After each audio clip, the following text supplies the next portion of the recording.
Hi friends, कैसे आप सब। आप लोगों को मेरे यूट्यूब चैनल पर स्वागत हूँ। एक बार फिर हम क्वेश्चन पेपर का सोल्व लेकर आ गए हैं, जो कि ऑलरेडी ये पूछा गया है। ये क्वेश्चन पेपर है। इस क्वेश्चन पेपर को इससे पहले वाले वीडियो में आपको टोटल 13 क्वेश्चन करवाया था। उसके बाद जो बचे हुए क्वेश्चन है उसको हम आज करवाएंगे। ज़्यादा टाइम नहीं लेंगे, हाफ एन आवर लेंगे। जिस हाफ एन आवर में जितना भी क्वेश्चन सोल्व हो पाएगा वो जो है हम लोग मिलके करेंगे, और सभी ऑप्शन को हम लोग डिटेल्स में देखेंगे कि कौन सा ऑप्शन किसके लिए सही है और किस चीज़ में जो है वो किस चीज़ से रिलेटेड है। ये सारा चीज़ जानकारी हम इस वीडियो के माध्यम से देने वाले हैं। यदि आप नए हैं तो ज़रूर चैनल को सब्सक्राइब कर लीजिएगा और बेल आइकन दबा दीजिएगा, ताकि जो भी वीडियो अपलोड करें आपके पास जो है इन्फॉर्मेशन पहुंच जाए। ठीक है। और इससे पहले भी चैनल पर बहुत सारे MCQ दिया गया है और थ्योरी भी दिया गया है, दोनों ही चैनल पे। तो आप जाके देख सकते हैं, आपके एग्ज़ाम के लिए बहुत ही हेल्पफुल रहने वाला है। चलिए आज का क्वेश्चन जो है आज हम स्टार्ट करते हैं। सबसे पहला क्वेश्चन आ गया है, which organism causes the disease detected by VDRL। बोल रहे हैं कि which organism cause the disease detect by VDRL से जो भी हम डिटेक्ट करते हैं वो जो है किस ऑर्गेनिज्म के द्वारा कॉज करते हैं। पहला है हीमोफिलस, दूसरा है ट्रिपोनिमा पैलिडम, तीसरा है क्लैमिडिया ट्रैकोमैटिस और चौथा है नेजेरिया गोनोरिया। इसका राइट आंसर क्या है आपका? ट्रिपोनिमा पैलिडम इसका राइट आंसर है। ठीक है। VDRL का फुल फॉर्म क्या है? VDRL का फुल फॉर्म है आपका वेनेरियल डिजीज रिसर्च लेबोरेटरी, और ये जो है आपका नॉन ट्रिपोनिमल स्क्रीनिंग टेस्ट है। VDRL क्या है? नॉन ट्रिपोनिमल स्क्रीनिंग टेस्ट है, यूज टू डिटेक्ट सिफिलिस। ये किसके लिए यूज करते हैं हम लोग? सिफिलिस को डिटेक्ट करने के लिए। ठीक है। Which is caused by treponema pallidum. ये किसके द्वारा कॉज होता है? ट्रिपोनिमा पैलिडम के द्वारा कॉज करता है। इसके बाद अब आप बात आती है कि नंबर 1 जो दिया गया है हीमोफिलस, दूसरी ये क्या कॉज करता है? ये कॉज करता है आपका कैनक्रोइड, जिसको बोलते हैं सॉफ्ट चांक्र बोलते हैं। ठीक है। क्या बोलते हैं? सॉफ्ट चांक्र। इसको क्या कॉज करता है? ये तो कैनक्रोइड कॉज करता है। ये पेनफुल है। ठीक है। और ये कहाँ पे होता है? जेनिटल आपका अल्सर होता है, और ये जो है आपका VDRL के द्वारा डिटेक्ट नहीं होता है। ठीक है। इसके बाद आता है ट्रिपोनिमा पैलिडम में क्या है? ये सिफिलिस कॉज करता है, आपको पता है, और स्पाइरल सेप्ट का होता है, जिसको हम लोग स्पैरोचिट बैक्टीरियम के नाम से भी जानते हैं। किसका? पैलिडम का। और इसके लिए जो है VDRL, और ये जो एक हो गया आपका VDRL, और क्या है? एक RPR। क्या है? एक टेस्ट का नाम है RPR। ठीक है। जिसका नाम फुल फॉर्म होता है रैपिड प्लाज्मा रिएजेंट। ठीक है। तो ये दोनों क्या है आपका? VDRL और RPR क्या है? इसका स्क्रीनिंग टेस्ट है। क्या है? स्क्रीनिंग टेस्ट है। किसका? सिफिलिस का। ये जो है आपका कॉन्फर्मेटरी टेस्ट नहीं है। इसके लिए कॉन्फर्मेटरी टेस्ट क्या है सिफिलिस के लिए? उसका है आपका नाम है TPHA। ठीक है। या उसको बोल सकते हैं आपका FTAABS। ठीक है। ये इसका क्या है? कॉन्फर्मेटरी टेस्ट है। किसका? सिफिलिस का। ठीक है। सिफिलिस का कॉन्फर्मेटरी टेस्ट क्या है? TPHA या FTABS। ठीक है। ये क्या है आपका? सिफिलिस का कॉन्फर्मेटरी टेस्ट है ट्रिपोनिमा पैलिडम का। नेक्स्ट ऑप्शन क्या? Option number 3। ऑप्शन नंबर 3 में क्या पूछा गया? Chlamydia trachomatis. ये क्या है? ये कॉज करता है आपका क्लैमिडिया कॉज करता है। ठीक है। और इसको डायग्नोस हम लोग किसके द्वारा करते हैं? इसको हम लोग करते हैं NAAT या PCR के द्वारा। ठीक है। ये जो हम लोग VDRL के द्वारा डिटेक्ट नहीं करते हैं। इसके बाद बात आता है नेजेरिया गोनोरिया का। ठीक है। ये क्या कॉज करता है? ये कॉज करता है गोनोरिया कॉज करता है। ये हम लोग डायग्नोस किसके द्वारा करते हैं? Diagnosed by gram stain culture और PCR के द्वारा हम लोग इसको क्या करते हैं? डायग्नोस्ट करते हैं, ना कि VDRL के द्वारा। VDRL के द्वारा भी इसका डायग्नोस्ट नहीं करते हैं। नेक्स्ट क्वेश्चन आ गया आपका क्वेश्चन नंबर 15। क्वेश्चन नंबर 15 में क्या है आपका? In the cytospin technique how are cell deposit on the slide, ठीक है, how are cell deposit on to the slide, by centrifugation, by direct application from a pipette, by filtration, by evaporation। इसका right answer क्या हो जाएगा आपका bye centrifugation, ठीक है। इसका जो क्या है ये साइटोस्पिन क्या है, साइटोसेंट्रीफ्यूज है। साइटोस्पिन क्या है, साइटोसेंट्रीफ्यूज। ये हम लोग किस लिए यूज करते हैं, ये यूजेज होता है आपका centrifugal force to concentrate the cell from body fluid. ये जो साइटोस्पिन हम लोग किसके लिए यूज करते हैं, बॉडी फ्लूइड के लिए। जैसे सीएसएफ में क्या होता है, सेल की मात्रा कम होती है, इसीलिए हमको यूज करते हैं। फ्लोरल फ्लूइड इसके लिए भी हम यूज कर सकते हैं। यूरिन के लिए यूज कर सकते हैं। और on to a small area of microscope slide, वहाँ पर क्या इसे यूज करने से क्या होता है, एक छोटी सी जगह में आपको एक स्मीयर बन के तैयार होता है, ठीक है। ये आप लोग याद रखिएगा। इसको हम लोग कितने पर सेंट्रीफ्यूज करते हैं, तो 1000 पे 5 मिनट के लिए हम लोग इसको सेंट्रीफ्यूज करते हैं। किसको, साइटोसेंट्रीफ्यूज के द्वारा। इस बॉडी फ्लूइड को, जो भी बॉडी फ्लूइड आपके पास रहेगा उसको 5 मिनट्स के लिए सेंट्रीफ्यूज करते हैं, ठीक है। नेक्स्ट क्वेश्चन है आपका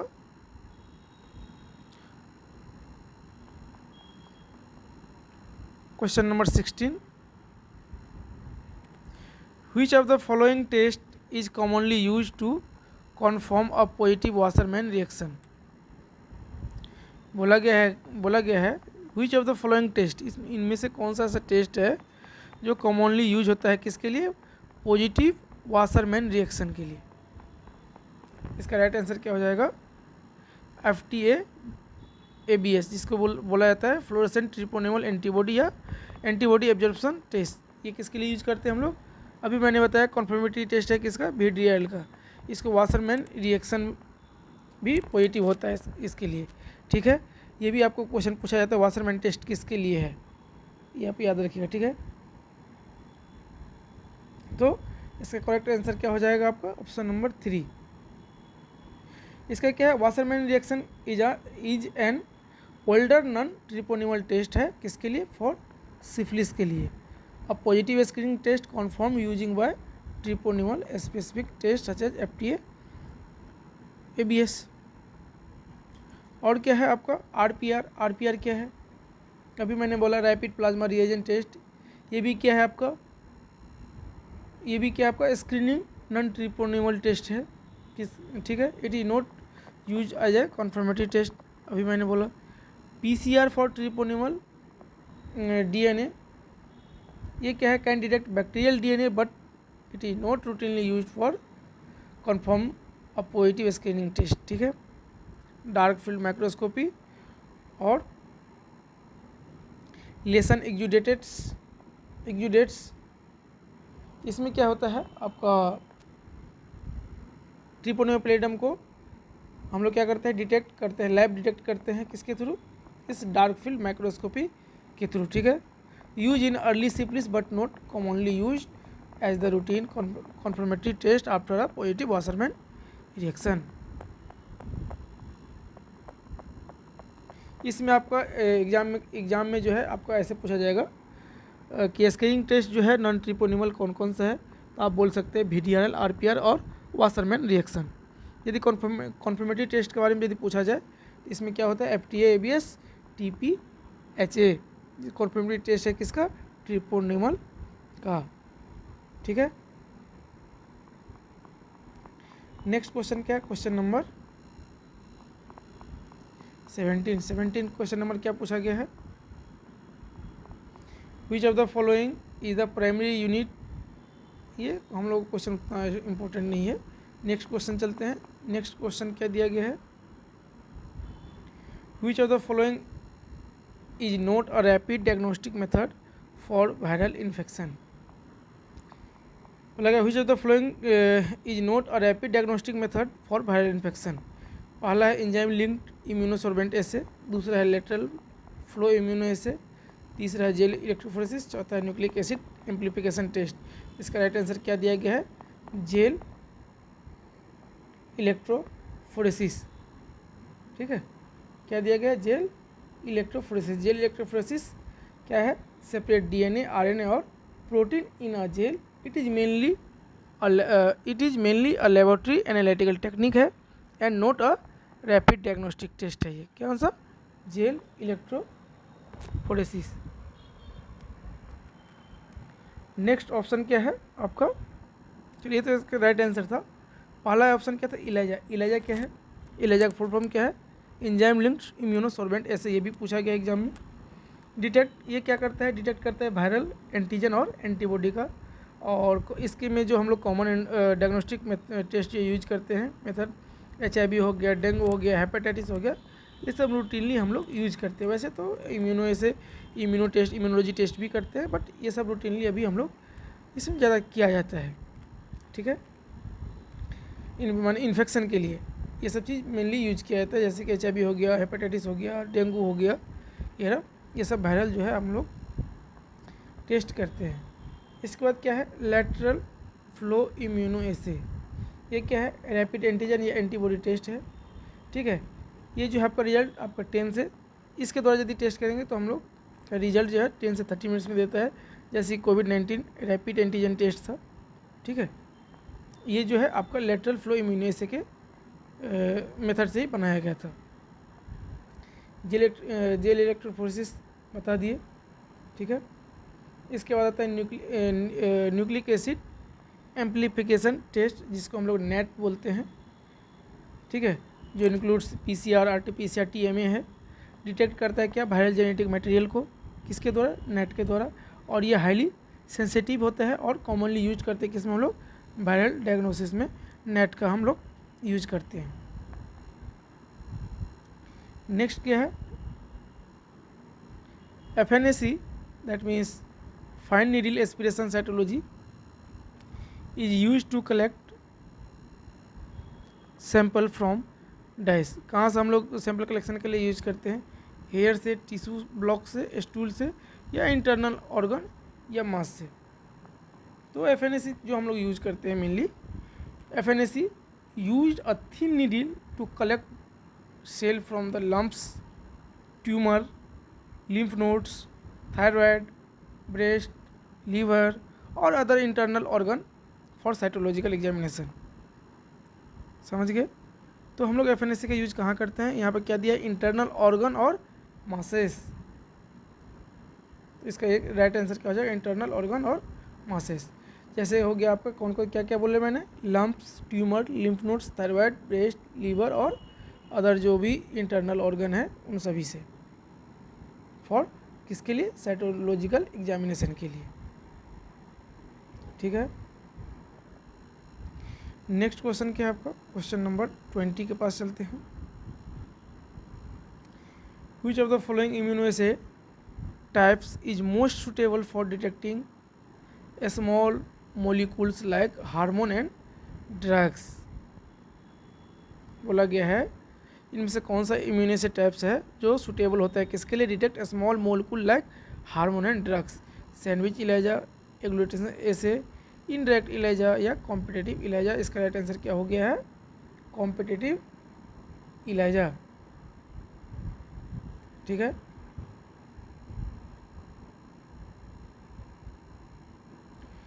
तो इसमें क्या होता है आपका? Small molecule such as steroid hormone, drugs and toxin usually have only one antigenic site, that is epitopes. Therefore they cannot bind two antibodies simultaneously, making competitive ELISA the preferred method for the detecting small molecules like hormone and drugs. ठीक है, ये हम लोग उसके लिए competitive इलाजा का use करते हैं। और जैसे क्या है? सैंडविच इलाजा में क्या होता है? यहाँ पर रिक्वायर होता है 2 या उससे ज़्यादा एपिटोप्स का जो है हम लोग यहाँ पर जरूरत पड़ता है। रिक्वायर एन एंटीजन विथ 2 और मोर एपिटोप्स। इसको यूज कहाँ करते हैं? Use larger protein that is cytokines, hormones like TSH, उसके लिए हम लोग इसको यूज करते हैं। इसके बाद क्या एग्लूटिनेशन एसे, ये क्या डिटेक्ट करता है, डिटेक्ट एंटीजन और एंटीबॉडी बाय विजुअल क्लम्पिंग। ये क्या, ये जो है आपका ब्लड ग्रुप में जैसे कि यूज होता है, commonly use for blood grouping and some bacterial test, not ideal for small hormone and drugs. इसके बाद क्या है आपका इनडायरेक्ट इलाजा, ठीक है। इनडायरेक्ट इलाजा में क्या होता है, mainly detects antibodies in patient serum, used in HIV, hepatitis and auto immune disease testing के लिए हम लोग इसको यूज करते हैं, ठीक है। इसको हम लोग स्मॉल मोलिक्यूल्स के लिए हम लोग यूज नहीं करते हैं। नेक्स्ट क्वेश्चन क्या है, which reagent typically used in the clearing step of tissue processing। बोला गया है कि क्लियरिंग के लिए हम लोग इनमें से कौन सा स्टेप यूज करते हैं। बोला गया है विच रिएजेंट, कौन सा रिएजेंट यूज करते हैं। पहला है पैराफिन, दूसरा है इथेनॉल, तीसरा है जेलिन और 4 नंबर में क्या है फॉर्मेलिन। तो हम लोग टिश्यू को क्या करते हैं क्लियरिंग के लिए जेलिन का यूज करते हैं। In this tissue processing clearing remove alcohol from alcohol after the dehydration and makes the tissue transparent before the paraffin filtration. Xylene is the most commonly used clearing agent. Xylene क्या है आपका most commonly using clearing agent है, ठीक है।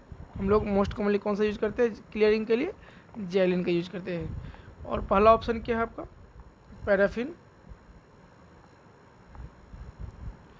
तो paraffin क्या है, paraffin के इसके लिए हम यूज करते हैं, इसको यूज करते हैं हम लोग इसके लिए इम्बेडिंग के लिए। किसके लिए यूज करते हैं, इम्बेडिंग के लिए यूज करते हैं या इनफिल्ट्रेशन स्टेप के लिए यूज करते हैं। इसको क्लियरिंग के लिए यूज नहीं होता है। दूसरा क्या आपका, दूसरा आपका इथेनॉल। इथेनॉल हम लोग किसके लिए यूज करते हैं, तो इथेनॉल का काज है यूज हम लोग कर सकते हैं इसको डिहाइड्रेशन स्टेप के लिए टू रिमूव वाटर। किसके लिए, डिहाइड्रेशन के लिए हम लोग इसको यूज करते हैं। किसके लिए, डिहाइड्रेशन के लिए। और 4th नंबर क्या है, 3rd नंबर जेलिन। जेलिन को बता दिए remove alcohol from the tissue, make tissue transparent, prepare tissue for paraffin wax infiltration. Next क्या है आपका फॉर्मेलिन। फॉर्मेलिन का यूज हम लोग किसके लिए करते हैं, as a fixative to preserve the tissue. इसको हम लोग यूज करते हैं, ना कि इसको हम लोग क्या करते हैं क्लियरिंग के लिए यूज नहीं करते हैं, ठीक है। आप यदि आपको पूछ दिया जाए कि टिश्यू प्रोसेसिंग का सीक्वेंस क्या होता है, याद रखिएगा पहला क्या है फिक्सेशन, जो किसके द्वारा होता है फिक्सेशन, फॉर्मेलिन के द्वारा। इसके बाद क्या है डिहाइड्रेशन, ठीक है। डिहाइड्रेशन ये किसके द्वारा होता है, इथेनॉल या अल्कोहल जो होता है आपका एल्कोहल के द्वारा। ग्रेडेड एल्कोहल पहले 60%, 70%, 80%, 90%, इसके बाद 100% में देते हैं। इससे हम लोग क्या करते हैं आपका डिहाइड्रेशन होता है। डिहाइड्रेशन के बाद क्या करते हैं हम लोग क्लियरिंग करते हैं, जिसके लिए हम लोग अभी क्या यूज कर रहे थे जेलिन, ठीक है। इसके बाद क्या है आपका इनफिल्ट्रेशन या इम्प्रिग्नेशन इसको बोलते हैं। इसके बाद जो स्टेप है आपका इनफिल्ट्रेशन या इम्प्रिग्नेशन, इस स्टेप को बोलते हैं। इसके बाद जो स्टेप आता है आपका इम्बेडिंग होता है, ठीक है। इम्बेडिंग करने के बाद फिर ये जो है आपका टिश्यू रेडी हो गया किसके लिए, सेक्शन कटिंग के लिए। तो इतने सारे प्रोसेस होते हैं एक टिश्यू को प्रोसेसिंग करने के लिए, ठीक है। ये एग्ज़ाम में आपको आता है कि टिश्यू प्रोसेसिंग का जो है आपका सीक्वेंस क्या होता है, ठीक है। नेक्स्ट क्वेश्चन क्या है, question number 22। Which microscope use to observe immunofluorescence. Immunofluorescence के लिए हम लोग कौन सा माइक्रोस्कोप यूज करते हैं। इसके लिए जो हम लोग माइक्रोस्कोप यूज करते हैं आपका फ्लोरोसेंस माइक्रोस्कोप। कौन सा? Fluorescence microscope. Immuno fluorescence use किसके लिए यूज करते हैं? Antibody labelled with fluorescent dye, जैसे कि FITC, TRITC. These are visualised using the fluorescence microscope which has the special excitation and emission filters लगा रहता है उस माइक्रोस्कोप में, ठीक है। स्पेसिफिकली ये जो है आपको diagnosed to detect fluorescent dye used in immunofluorescence, that is FISH and autoimmune disease diagnosis, ठीक है। इसके बाद आता है ब्राइट फील्ड माइक्रोस्कोप। ये हम लोग किसके लिए यूज करते हैं? रूटीनली यूज करते हैं routine stain slide, that is Leishman stain. इसके बाद हिस्टोपैथोलॉजी में हो गया HE स्टेन, ग्राम स्टेन, जेडन स्टेन। इसके लिए हम लोग क्या करते हैं? ब्राइट फील्ड माइक्रोस्कोप का यूज करते हैं। इसके बाद क्या है? Electron microscope.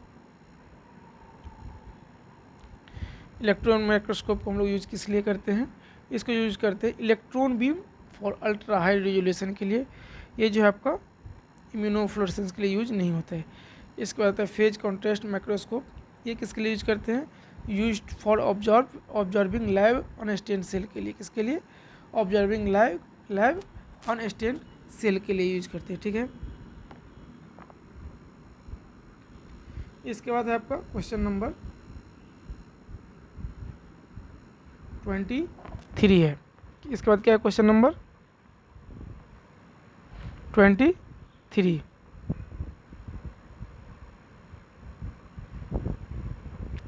में क्या पूछा गया है? Which of the following is the most common site for venous blood collection. Venous blood collection के लिए मोस्ट कॉमनली साइट कौन सा होता है? तो इसका राइट आंसर क्या दिया गया है? Medial cubital vein. ये जो है आपका मोस्ट कॉमनली साइट होता है किसके लिए? ब्लड कलेक्शन के लिए। Located in the antecubital fossa front of the elbow, ठीक है। कहाँ पर होता है ये प्रेजेंट? Front of the elbow is the preferred and most common site for venipuncture because it is large, superficial and well anchored होता है। कौन सा? मीडियल क्यूबिटल वेन, है ना। इसके बाद आता है ऑप्शन नंबर 1 क्या है? Femoral vein. ये कहाँ पर आता है? Located in the groin, used only in emergency cases when peripheral vein are inaccessible.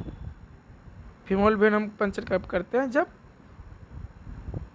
हम लोग जो है आपका रूटीनली जो वेनस ब्लड नहीं हम लोग कलेक्ट कर पाते हैं, पेरिफेरल वेन्स नहीं मिल पाता है, एक्सेस नहीं कर पाते, तो हम जाकर हम लोग क्या करते हैं उस केस में फीमोरल टैप करके ब्लड हम लोग कलेक्ट करते हैं। इसके बाद क्या है? रेडियल आर्टरी है।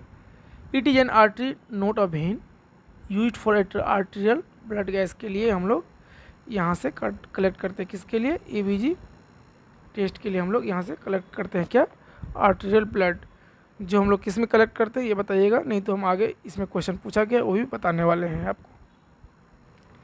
इसके बाद क्या है? Dorsal hand vein. ये जो है आपका यूज करते कब? When antecubital veins are unavailable या smaller and more painful than the median cubital vein. ये जो है आपका तब यूज करते हैं, ठीक है।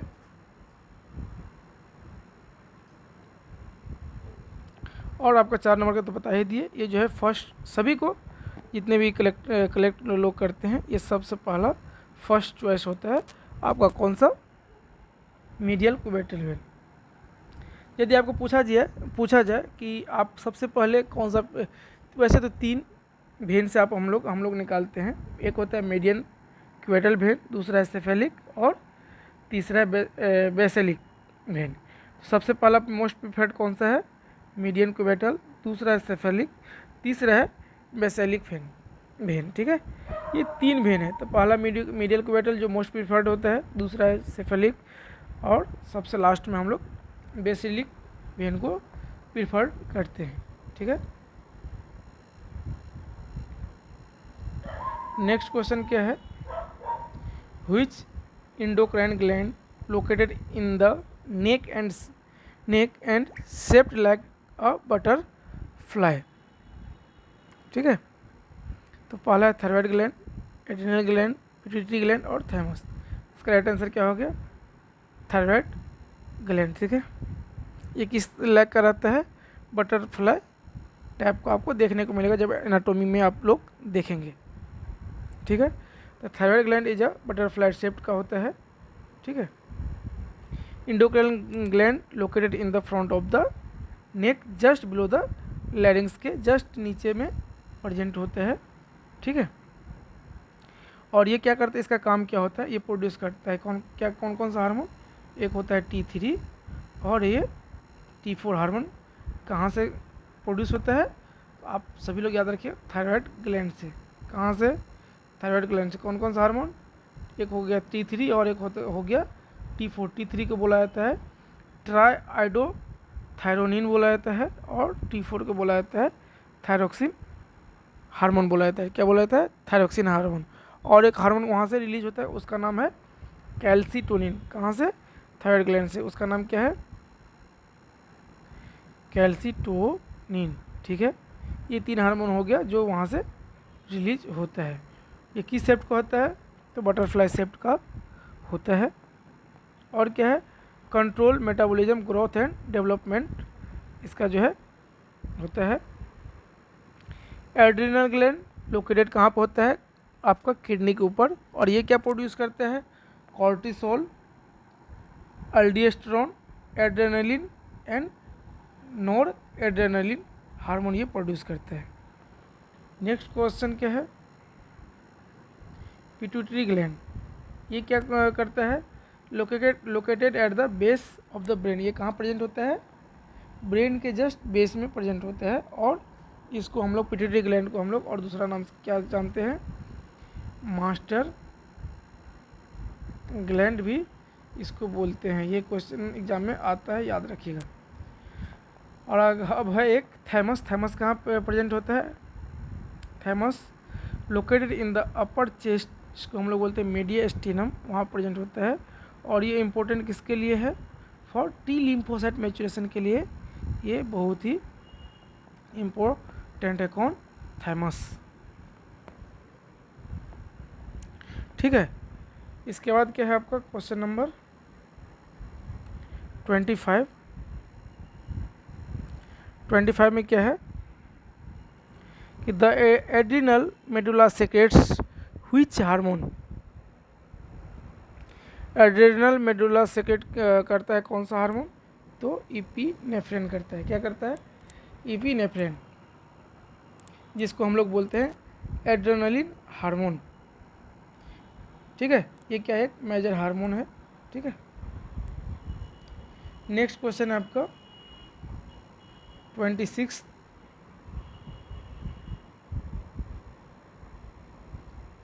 तो 26 जो क्वेश्चन है हम लोग नेक्स्ट वीडियो से करवाएंगे। तो आप लोग जो है इसको, ये जो क्वेश्चन है ये आपके लिए छोड़ जाते हैं। इसका डिटेल्स बताना है आपको। Presence of protein in urine referred to as, यहाँ प्रोटीन यूरिया दिया गया है। ठीक है, बाद बाकी कीटोन यूरिया, ग्लूकोस यूरिया और हिमैचूरिया को आप लोग हमें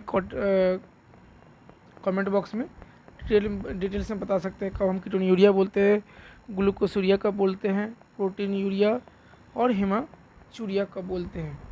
इसका डिटेल्स आप लोग हमें ज़रूर बताइएगा, फिर इसको हम लोग बताएंगे नेक्स्ट क्वेश्चन में, इसको सोल्व करवाएंगे। इस वीडियो को हम लोग यही एंड करते हैं। यदि आपको अच्छा लगे जो लाइक कीजिए, कमेंट कीजिए, अपने दोस्तों को शेयर कीजिए। तब तक के लिए धन्यवाद। जय हिंद, जय भारत। देखते रहिए हमारे यूट्यूब चैनल लेबोरेटरी टेक्नीशियन। धन्यवाद। Labtech Hem and BMLT exam preparation channel को जरूर लाइक एंड सब्सक्राइब कीजिएगा। धन्यवाद।